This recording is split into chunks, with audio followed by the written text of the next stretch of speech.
Bom dia, alunos! Hoje nós vamos ter a nossa primeira aula no laboratório, a nossa experiência sobre misturas homogêneas e misturas heterogêneas, como a gente viu na aula passada, tá? Então a gente vai estar lá no livro da página 7, a gente vai fazer o nosso primeiro procedimento, ok? O que ele está falando lá? Que a gente vai ter que ter 2 copos, né? Nós estamos aqui com 2 vidrarias, 2 beckers, né? 100 ml cada. Uma colher a gente vai usar de areia e a outra colher a gente vai usar o sal. Então a gente vai ver a diferença dos dois, tá? Vamos colocar então uma quantidade aqui de uns 100 ml mais ou menos de água para cada um.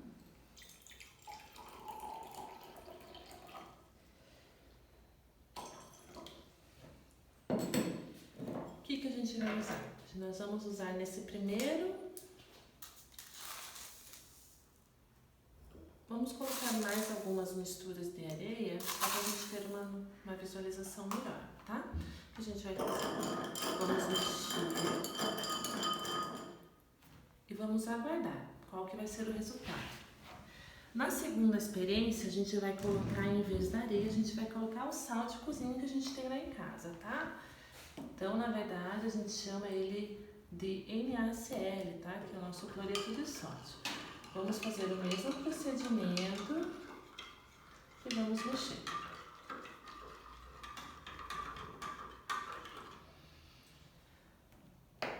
Vamos aguardar o resultado. Quando a gente olha nesse nosso primeiro procedimento, o que aconteceu? Como a areia ela é uma substância mais densa, mais pesada, a nossa água ficou, na verdade, na parte de cima e a gente tem areia aqui, ó, na parte de baixo. Então, a gente tem o quê? 2 misturas.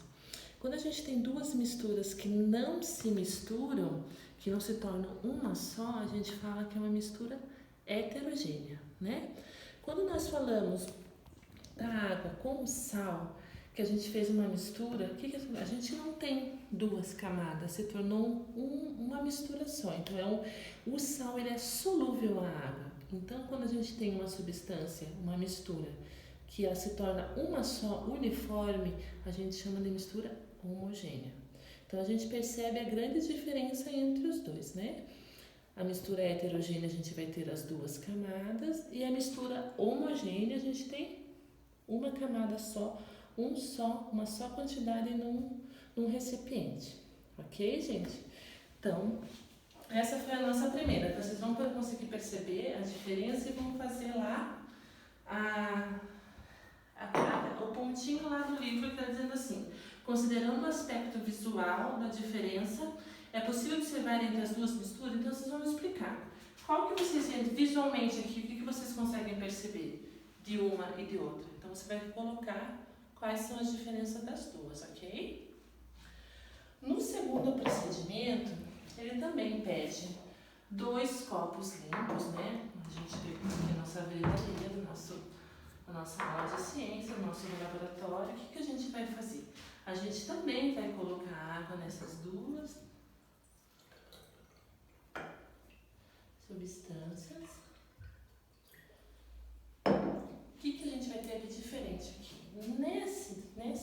Nessa beterraba, nesse becker, a gente vai colocar o nosso óleo de cozinha.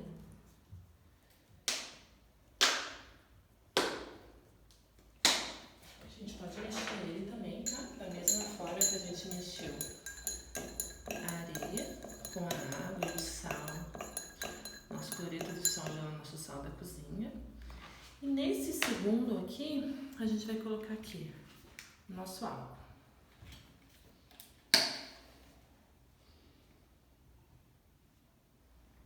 Mesmo sendo em gel, tá, gente? Então, o que a gente vai fazer? Eu vou mexer da mesma forma. Quando a gente tem a experiência, o que acontece? Apesar do gel ele estar em flocos, porque ele é o álcool líquido, como a gente está acostumado a usar, que é o 100%, esse é o 70%, o que acontece? Eu vejo uma diferença bem grande entre os 2 experimentos, os 2 procedimentos, né? Quando eu estou falando desse procedimento aqui, que eu tenho uma camada da água embaixo e uma camada do óleo em cima. Então, eu tenho que duas camadas, então eu tenho duas misturas. Como que é o nome desse procedimento a gente acabou de falar, né? Mistura heterogênea, porque eles não se dissolvem. Nesse caso, é o contrário da areia. Esse óleo, ele é mais leve do que a água, então por isso que ele flutua. No caso da areia, ela é mais pesada, ela desceu, né? E nesse daqui, mesma coisa do nosso sal de cozinha lá. Não são uma mistura só? Se a gente olhar assim por fora, não fica uma coisa uniforme? Então, isso daqui é uma mistura o quê? Heterogênea ou homogênea? É homogênea, igualmente nessa mistura lá da água com sal. Então, essa também vocês vão fazer a mesma coisa, vão me dizer qual que é a diferença entre essas substâncias, essas misturas, e vão explicar o que vocês observaram no vídeo. Tá bom, alunos? Obrigada e até a próxima.